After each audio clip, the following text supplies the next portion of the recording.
Olá pessoal, vamos lá para mais uma aula, professor Thiago, Mesquita Educação, aula de número 3, sentido próprio e sentido figurado das palavras, conforme previsto no edital da Polícia Militar do Estado de São Paulo 2021. Vamos discutir então sentido próprio e sentido figurado das palavras. Importante, antes de mais nada, falar sobre sentidos estar atrelado ao campo da semântica. Nós vimos na última aula o conceito de semântica. Quando falamos em semântica, é o estudo dos sentidos, o estudo dos significados inseridos em cada uma das palavras do léxico da língua portuguesa, ou seja, de todo o processo de dicionarização da língua portuguesa. Esse processo todo de dicionarização do léxico da língua portuguesa, que é um processo ao qual nós falamos que está ali, num estado denotativo, tá? Que nós vamos ver nesta aula o que significa, e ali a conotação, o sentido ali, esse atrelado a essa semântica, o sentido configurado, a figuração dessas palavras. Antes de mais nada, é importante destacarmos aqui a origem das palavras. Importante, turma, que no seu edital da Polícia Militar do Estado de São Paulo não cairá perguntando ali a origem de determinadas palavras. Qual a origem da palavra, por exemplo, Guanabara, a origem da palavra ali cachaça, maracutaia, bagunça, Qual que é a origem? É de origem portuguesa, é de origem latina, é de origem grega, é de origem espanhola, enfim, não cai esse tipo de pergunta, Aqui o que é importante vocês terem em mente, quando falamos em sentido próprio e sentido figurado das palavras, é entender o conceito de denotação e conotação, entender que algumas palavras em determinados contextos, elas apresentam ali um duplo sentido, elas apresentam uma relação de semelhança, tá? Elas representam ali uma ideia de oposição, haverá um sentido que é literal, a sua significação restrita de senso comum, que muitos conhecem, muitos dialogam no seu dia a dia, aquela palavra no seu sentido comum e no seu sentido não usual, o sentido quando essa mesma palavra ela é incorporada e manifestada ali de uma forma totalmente figurada, tá? É importante destacar isso então. Aqui eu coloquei alguns exemplos para vocês de algumas contribuições que nós tivemos na língua portuguesa, como por exemplo algumas contribuições lexicais indígenas que fazem parte do nosso repertório. A palavra, por exemplo, caipira, a palavra aipim, mandioca, Guanabara, tapioca, maracujá, entre outras. Contribuição lexical indígena, A língua portuguesa é a língua oficial do Brasil, a primeira língua oficial do país, a segunda língua oficial do país, a língua de sinais. O Brasil então transita em duas línguas, só que a língua portuguesa brasileira, ela sofreu muitas contribuições lexicais, das matrizes indígenas, matrizes africanas, ali das matrizes europeias, da origem, lá também algumas palavras que vêm de uma origem aí do grego, do sânscrito, do latim, boa parte das palavras da língua portuguesa, o português de Portugal. E temos também ali, coloquei aí a nível de curiosidade para vocês, as contribuições lexicais africanas, algumas: bagunça, banguela, cachaça, caçula, moleque, maracutaia, xingar, algumas contribuições lexicais. Importante destacar aqui embaixo, coloquei para vocês o seguinte, por exemplo, a palavra bagunça. Eu tenho a palavra bagunça num sentido, num sentido com a sua significação restrita, dicionarizada. Se procurar no dicionário o que significa bagunça, tem o conceito e vai ter a tradução dessa palavra, vai ter ali a sua significação, que pode ser usada nos mais diversos contextos, como por exemplo no contexto de desordem, no contexto de confusão, no contexto de paderna. Haverá então uma relação de semelhança entre essas palavras, tá? No segundo exemplo aqui, a palavra xingar, insultar, ofender, há uma relação de semelhança. Então é importante entender esses sentidos das palavras e observar o quando e o como são aplicadas em sentido figurado.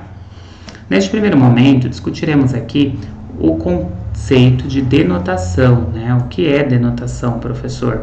O emprego da palavra no seu sentido usual, seu sentido geral, no sentido no senso comum, tá? Sentido esse denotativo, ok? É um sentido que ele não vai abrir margens ali para dupla significação. Costumamos dizer que é o sentido do dicionário, o sentido literal da palavra, tá? Sentido literal, ou seja, o sentido do dicionário com a sua significação básica, que não abre margem ali, por exemplo, para uma dupla significação, dupla interpretação, causando ali ambiguidade.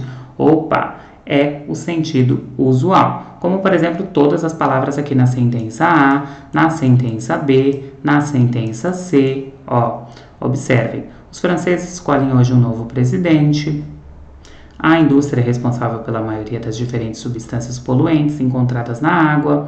O cachorro da vizinha fugiu essa manhã, no sentido denotativo, ou seja, no sentido dicionarizado. O cachorro da vizinha fugiu essa manhã. O que? O animal fugiu, né? O cão fugiu ali. Está num sentido denotativo, num sentido literal da palavra, o seu sentido usual. Claro que, né, se vocês forem além, a palavra, o substantivo cachorro, cão, ele tem ali a sua origem etimológica, ele tem um outro nome, um nome científico que é utilizado lá em biologia, sim, né, mas no sentido usual da língua portuguesa, cachorro da vizinha fugiu essa manhã, está no sentido denotativo, no sentido usual, o sentido comum da palavra. O sentido não comum, esse sentido figurado, é o que se chama de conotação, né? Denotação, sentido literal, conotação, sentido figurado, que seria empregado ali, no caso, a palavra cachorro. Observe aqui no ponto 1. O significado usual ou convencional da palavra é o primeiro informado no dicionário. É um tipo de emprego em que a palavra fica sujeita a apenas uma interpretação. Uma interpretação essa restritiva, tá? No sentido denotativo. 2. A denotação é própria da linguagem informativa, científica, técnica, porque os textos dessa natureza exigem informações claras, uma linguagem denotativa, objetivas e informações exatas, ok? Já a conotação é o emprego da palavra fora do seu sentido normal. A ela é atribuído um significado novo, ou seja, abrirá margem para uma dupla significação até mesmo, e pode ser chamada e aparecer na sua prova como sendo sentido figurado ou sentido conotativo, tá? Então, muita atenção. Por exemplo, aquele homem é um cachorro. Observem que o substantivo cachorro foi empregado aqui em um sentido não usual, ou seja, está comparando a figura de um homem com um cachorro, fazendo essa comparação num sentido não literal, ou seja, um sentido figurado, comparando o homem à figura de um animal, né? No seu sentido usual, no seu sentido denotativo da significação do dicionário, cachorro, um animal. Aqui está sendo empregada a palavra num sentido totalmente figurativo. Na sentença B, aqui um verso, né, de Álvaro de Campos, nós temos o seguinte: a minha alma partiu-se como um vaso vazio. Tem como a alma partir comparando nela como um vaso vazio? Impossível isso acontecer, né, turma? Então, não tem como, num sentido aí completamente figurativo, um sentido conotativo, vaso vazio. Está comparando a alma, né, o sujeito, aqui Álvaro de Campos, a um vaso vazio. Tem como? Não, né? Esses substantivos abstratos, olha lá. Partiu-se como um vaso vazio, dá um caráter concreto à alma e conota a fragilidade que a torna a vida a um vaso vazio. Então é importante ler o enunciado, ler as alternativas, o texto base que acompanha a questão e tentar separar, né? Está num sentido literal ou num sentido não literal, é um sentido denotativo, usual daquela palavra, ou essa palavra está sendo empregada num sentido ali totalmente figurado, conotativo. Outros exemplos são as expressões idiomáticas da língua portuguesa, como por exemplo aqui na questão C, ó. Não adianta chorar sobre o leite derramado, né? Chorar sobre o leite derramado num sentido completamente o quê? Figurado, né? Você tem num sentido literal. O que é chorar no leite derramado no sentido literal? Seria o leite cair, o sujeito está lá chorando sem parar com aquele leite derramado sobre uma mesa, por exemplo. Agora, num outro, ampliando essa significação no sentido figurado, o que seria chorar sobre o leite derramado? Você tem determinado problema e acabou tomando uma decisão que não deu certo, não foi legal, e aí alguém te diz, né? Não chore pelo leite derramado. Já aconteceu, não tem mais como resolver aquela determinada situação. Ok, turma? Vamos falar um pouco sobre as figuras de linguagem, né? As figuras de linguagem, elas estão dentro da conotação da língua portuguesa. As figuras de linguagem são recursos, né, expressivos que se revelam pelo modo não convencional com que as palavras são trabalhadas.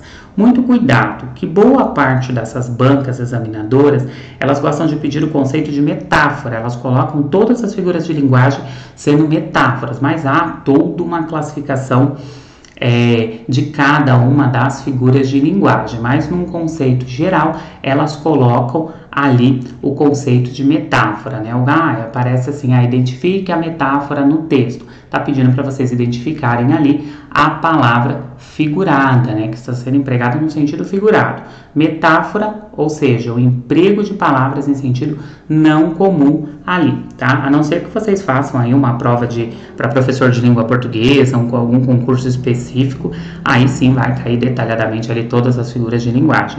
Ou alguns vestibulares tradicionais que aplicam ali, né? Semântica, estilística, gramática normativa, tá? Mas que não é o caso ali da VUNESP. De seus dentes pálidos surgiu, enfim, um sorriso. Ou seja, né? Uma palavra pálido aqui, ó, né? Dentro do seu significado. É um significado aqui totalmente figurativo, um significado conotativo. Ó, dentes pálidos. Pálidos, né? Atrelado aí a significação de dentes amarelados. Ou um sorriso triste, tímido, ou ambas ideias. Percebam que aqui, ó, tem uma relação de semelhança, né? Tímido, sorriso triste, dentes amarelados. Há uma relação de semelhança, ou seja, figuras de linguagem. Vamos ver alguns tipos de figuras, né? Primeiramente, as figuras de palavras, esses recursos expressivos que se encontram nas palavras da língua portuguesa, quando elas adquirem esse novo sentido na conotação, né? Adquirem um novo sentido completamente diferente do convencional, do denotativo. Nós temos, primeiramente, a comparação. Vejamos, aproximação de dois termos em relação de semelhança, tá? Em uma relação de semelhança na comparação. Exemplo, a chuva caía como lágrimas de um céu entristecido. Como assim, professor? Dá para perceber como o céu estava, né? Totalmente figurado. Nessas provas, pode ser, né? No caso aí que perguntem, dentro da respectiva oração, substitua o termo figurado por um termo denotativo, né? Aí você tem que localizar lá o termo figurado aqui na sentença A, céu entristecido, né? Você acaba atribuindo ali características, né, humanas a elementos ali também da natureza, tá? Na B, o amor é como uma flor. Você acaba fazendo essa relação de comparação, ó. Aqui o como, que faz a comparação na B, e na A o como também, ó. A chuva caía como lágrimas de um céu entristecido. Mais figuras de palavras aí na tela. Metáfora, né? As relações metafóricas. Então, muito cuidado que essas provas gostam de abordar o conceito de metáfora. É um termo empregado com o significado de outro por haver entre ambos uma relação de semelhança. Aqui é haver, viu, gente? Ó, acabou saindo aí um B, mas é um V. Haver entre ambos uma relação de semelhança. Exemplo: o Brasil é novo, é um país pivete. Ah lá, ó, né? Empregando outras palavras figuradas em sentido não comum. O Brasil é um país pivete. Pivete, né? Uma relação de semelhança com novo. B. Não sei que nuvem trago nesse peito. Opa, é possível? Totalmente figurado, né? Uma relação metafórica, o emprego de uma palavra no sentido não comum, assim como nascer. O rio era um bicho que de repente embrandecera, né? O rio fica bravo, um bicho. Você tem ali a palavra bicho, ó, no sentido figurado, né? Embrandecera, o rio furioso, como, né? Ter sentir, né, o rio nervoso, bravo, atribuir essas características, que são características humanas, a fenômenos da natureza, né, como um todo. Na D, sua boca é um cadeado, a boca porque, né, guarda muitos segredos ali, sendo comparado aí com o cadeado nessa relação metafórica, nessa relação figurativa. Vejamos mais um pouco aí das figuras de palavras. Nós veremos um pouco sobre metonímia, que é uma palavra ou expressão empregada no lugar de outra, por haver entre elas uma relação lógica, tá? A metonímia ocorre com muita frequência e é objeto, né, foco nessas provas, eles adoram solicitar, tá? Quando você tem a troca ali, essas relações metonímias, você tem, por exemplo, a troca do autor pela obra, muito comum, né? Ah, leio Monteiro Lobato todos os dias, né? Significa dizer que você lê a literatura de Monteiro Lobato. Na sentença A, leio Graciliano Ramos porque ele fala da realidade brasileira, né? Literatura de seca, tá? Olha lá, Graciliano Ramos em substituição a suas passagens, as suas obras literárias, tá? Respectiva ali a Graciliano Ramos. Pode ser também, na metonímia, o continente pelo conteúdo.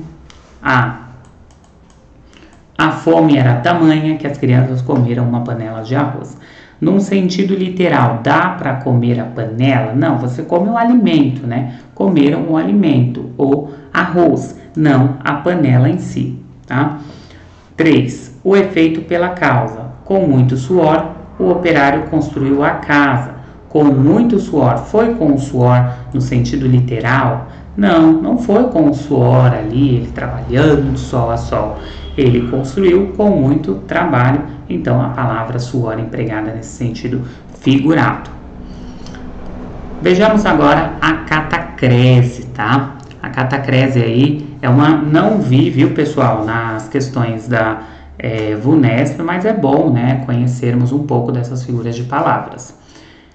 É um termo empregado com significado de outro, por falta de uma palavra própria para nomear determinados seres. Quando as pessoas, né, no senso comum, na língua portuguesa, não conhecem ali o nome científico ou específico a cada disciplina do conhecimento, as pessoas acabam utilizando as catacreses, que é muito comum, aliás, né, muito comum no dia a dia. Entra em qual? Qual é o conceito? Entra no conceito de denotação ou conotação? Tudo no conceito de conotação, ou seja, num conceito e num contexto totalmente figurado. Vejamos os exemplos. Ó, A. Sentou-se no braço da poltrona para descansar. Braço da poltrona, ó, tá? Apoio do sofá seria ali, tá? Uma catacrese. Não me lembro do seu nome, mas ainda me lembro das maçãs avermelhadas do seu rosto, de seu rosto, tá? As maçãs avermelhadas de seu rosto. É maçã? Não, é bochecha. Ah, mas é bochecha, tem um nome científico? Sim, tem um nome científico, ok? A asa da xícara quebrou. Opa, a xícara tem asa? Aí acaba trocando, né? Fala o cabo da xícara. Tem um nome, professor? Sim, mas calma, turma. Esse nome eles não pedirão em prova. Nunca vi isso em prova alguma, tá? A não ser que você esteja fazendo aí uma prova que caia sobre etimologia, origem das palavras, sei lá, um ditado, enfim. Não vamos aprofundar nesse tema, ok? Outros exemplos que nós temos aí de catacrese, né? O céu da boca, boca do fogão, braço do sofá, perna da mesa, a batata da perna, cabeça de alho, asa do avião, pé de mesa, pele de tomate, boca de túnel, enfim, entre outras catacreses, né? Quando a gente acaba empregando um termo com o significado de outro, porque falta uma determinada palavra. Não é na real, não é que falta, turma. Tem, como eu disse para vocês, tem o seu nome científico dentro daquela disciplina, dentro daquela área do conhecimento ali, mas que não é de conhecimento usual, não é de conhecimento de todos, num senso, digamos assim, num senso comum. Próximo ponto é a sinestesia. O que significa sinestesia? É a união de palavras que revelam impressões sensoriais diferentes, né? Quais são os sentidos humanos, né? Você tem ali o tato, o olfato, o paladar, né? Você tem o tátil, o toque, o paladar, o gosto, o olfato, né? Você sentir o cheiro, o auditivo ali também, e o visual, né? Você ver, enxergar. Então, quando nós falamos na sinestesia, essas palavras que revelam essas impressões sensoriais. Você escuta aquela palavra e já ativa ali a sua impressão sensorial, ok? Vejamos aqui alguns exemplos. Ó, o cheiro doce e verde do capim trazia recordações da fazenda para onde nunca mais retornou. Cheiro doce e verde. Ah lá, ó. Cheiro, o que é o cheiro? O olfato, né? O nariz, você sente o cheiro de algo. Doce, o gosto, gustativa. E o verde o que? O capim verde, visual, né? Na sentença B, nós temos aqui, ó. Um doce abraço indicava que o pai desculpara o filho. Doce, né? Gustativa, o gosto. E o abraço, o que? O toque, tátil, né? Você tocar, sentir. Então, são impressões sensoriais totalmente diferentes. Vamos fazer algumas questões?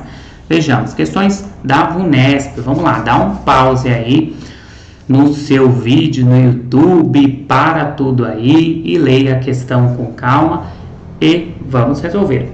Vejamos. Leia a tirinha. Essa é boa, essa questão é engraçada. Olha lá, agência de viagem. E a VUNESP adora, viu? A VUNESP, das 20 questões de língua portuguesa, nas últimas provas da Polícia Militar do Estado de São Paulo, caem ali mais ou menos de interpretação textual, umas 5 questões. Dessas 5 questões, 2 cairão tiras, né? Tirinha ou charge, e outras 2 questões ali, o texto escrito em prosa, ok? Vejamos. Agência de viagens. Aí os dois ali trabalhando, né? Trabalhando muito, uma papelada danada. E aí o primeiro personagem ali da tirinha, ele diz o seguinte, ó. Tem um cara perguntando se temos algum cruzeiro por menos de 1.000 pratas. Ele atende o telefone, o cara pergunta, tem algum cruzeiro por menos de 1.000 pratas? E aí ele fala assim, o outro, né? Esse aí já está viajando. Está viajando. Opa! A frase, esse já está viajando, foi empregada pela personagem em sentido. Vamos ver qual é o sentido. Tá perguntando aqui, ó. Gente, é importante vocês observarem o enunciado da questão também. Então, qual o sentido quando o segundo personagem aqui da tirinha, ó, ele diz o seguinte, ó. Esse aí já está viajando. Qual é esse sentido? Vamos ver. Indica um sentido próprio, indicando que o cliente está interessado em fazer pela primeira vez uma viagem de navio? Não, né? Ele responde, já está viajando. Está perguntando ali sobre o segundo personagem. Então, não tem nenhuma relação aqui com a alternativa A. Alternativa B. Sentido próprio, indicando que o cliente crê na possibilidade de viajar de navio com a quantia de que dispõe? Opa, também não. né? Porque o outro atendente consulta o segundo personagem ali da tira. C, figurado, indicando que o cliente deseja fazer uma viagem internacional, embora não queira gastar muito. Ele não fala em nenhum momento aqui, né, o segundo personagem, a questão de gasto, isso, aquilo. Então, opa, tomem cuidado. D, figurado, eu sei que é um sentido figurado, né, quando ele responde, esse já está viajando, ou até num discurso comum do dia a dia, quando uma pessoa diz para outra, né, você está viajando, não significa dizer que você literalmente está viajando, o sujeito pode estar desconectado ali daquele assunto, daquele diálogo naquele momento. E aí, alternativa D, figurado, indicando que o cliente não está a par dos valores que são cobrados para um turista fazer um cruzeiro. E E, figurado, indicando que o cliente recorreu a essa agência por ela ser especialista em viagens marítimas. Não, né? Resposta errada. Portanto, a resposta correta, alternativa D, né? Bem claro aqui na fala dele, ó, do segundo personagem, que ele diz o seguinte, ó, esse já está viajando, porque ele não vai encontrar um cruzeiro por menos de 1.000 pratas, né? Não vai encontrar. Então, ele não tem noção dos valores, né? Ele não está a par dos valores que são cobrados pelas agências de turismo. Então, alternativa D. Próxima questão, uma questão um pouco maior, uma questão de interpretação textual. Vamos lá. Ó, leia o texto para responder a questão. Dá um pause aí na sua tela, leia o texto com calma, tentem responder as alternativas, vão excluindo uma a uma e já tenham essa noção, né? Vão procurando aí, ó, o enunciado que diz ali da questão. Identificam-se termos empregados em sentidos figurados no texto. Então, procurem no texto nesses sentidos figurados. Vamos ver. Lá. Leia o texto para responder a questão. Os resistentes. Não sucumbi ao telefone celular. Não tenho e nunca terei um telefone celular. Quando preciso usar uso o da minha mulher, mas segurando como se fosse um grande inseto, possivelmente venenoso, desconhecido da minha tribo. Sei que alguns celulares ronronam e vibram discretamente, em vez de desandarem a chamar os seus donos como música. Infelizmente, os donos nem sempre mostram a mesma descrição. Não é raro você ser obrigado a ouvir alguém tratando de detalhes de sua intimidade ou dos furúnculos da tia de Jalmira a céu aberto, por assim dizer. Não dá para negar que o celular é útil, mas no caso, a própria utilidade é angustiante. O celular reduziu as pessoas a apenas extremos opostos de uma conexão, pontos soltos no ar, sem contato com o chão. Onde você se encontra se tornou irrelevante, o que significa que, em breve, ninguém mais vai se encontrar. Não tenho a menor ideia de como funciona um besouro maldito. E chega um momento em que cada nova perplexidade com ele se torna uma ofensa pessoal, ainda mais para quem ainda não entendeu bem como funciona uma torneira. Ouvi dizer que o celular destrói o cérebro aos poucos. Vejo a nós, os que não sucumbiram, os últimos resistentes, como os únicos são no mundo imbecilizado pelo micro-ondas de ouvido, com o qual as pessoas trocarão grunhidos pré-históricos, incapazes de um raciocínio ou de uma frase completa, mas ainda conectadas. Seremos poucos, mas nos manteremos unidos e trocaremos informações, usando sinais de fumaça. Então, vimos no texto, né, que essa turma aí, né, tanto ele quanto a sua esposa ali, os dois personagens citados no texto, eles são resistentes, né, nessa questão do uso desses aparatos aí tecnológicos, né, eles resistiram ao tempo, né, quando se fala em tecnologia e acabam utilizando o celular ali pouco, né, não fazem uso constante.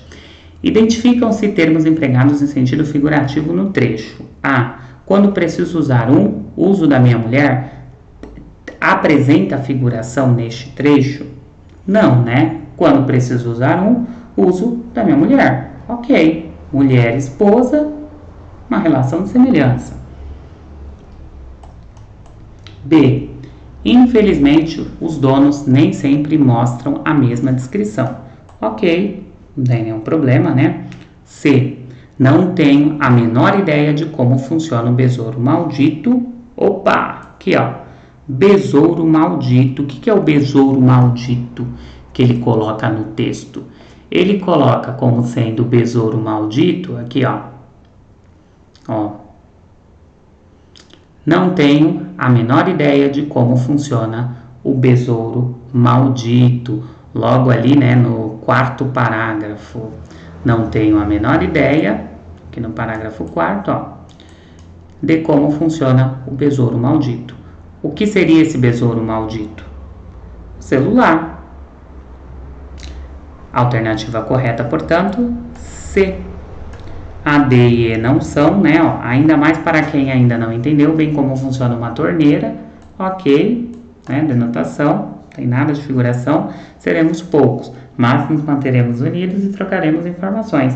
Ok também, né? Um texto aí, apesar de ser um pouco extenso, a questão bem direta e bem objetiva. Percebam que está no texto o trecho da alternativa correta com o trecho no quarto parágrafo do texto, né? Todo o elemento presente. Então, é uma questão que nós chamamos aí de questão direta, bem literal mesmo, tá? Vamos resolver mais uma? Dá um stop aí no vídeo e vamos lá. Mais uma questão aí da VUNESP. Para responder a questão, observe a foto e leia a frase que a acompanha. Temos aí uma foto, né? Uma foto, um elemento visual, e ao lado ali o elemento verbal, que diz o seguinte, abre aspas, a força de um homem e de um povo está na não violência. Experimente. Frase proferida aí por Mahatma Gandhi, grande líder indiano, pensamento vivo de Gandhi. A palavra força, enunciado disse aqui, né? Palavra força tá aqui, A palavra força na frase está empregada em sentido figurado. Figurado? Vamos ler de novo, A força de um homem e de um povo está na não violência. O que ocorre também na seguinte frase. Se alguém duvidar, que tem o mesmo sentido, viu gente? A mesma relação de sentido com o trecho verbal aqui, da questão. Se alguém duvidar, prove que as pessoas podem ter bom sentimento. Nada a ver. Redescobrir a solidariedade sempre trará benefício às pessoas, que tenha uma relação de semelhança, num sentido figurado, com a palavra força. Isso que está perguntando aí na questão. Então, nada a ver. B também não. C. Apenas na democracia se poderá provar que a paz é possível. Não fala em momento algum de democracias, né? De sistematizações de governo, de organizações governamentais, nada disso, tá? D. A convivência entre as pessoas deve preservar o respeito mútuo entre elas. A convivência entre as pessoas deve preservar o respeito mútuo entre elas. Mas não fala ali, não tem uma relação de semelhança com força também. E, olho por olho, dente por dente, o mundo acabará cego.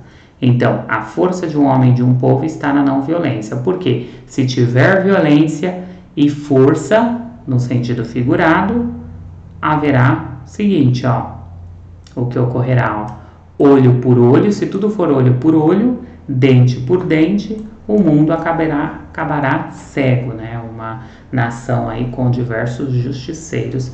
Portanto, a alternativa correta, E.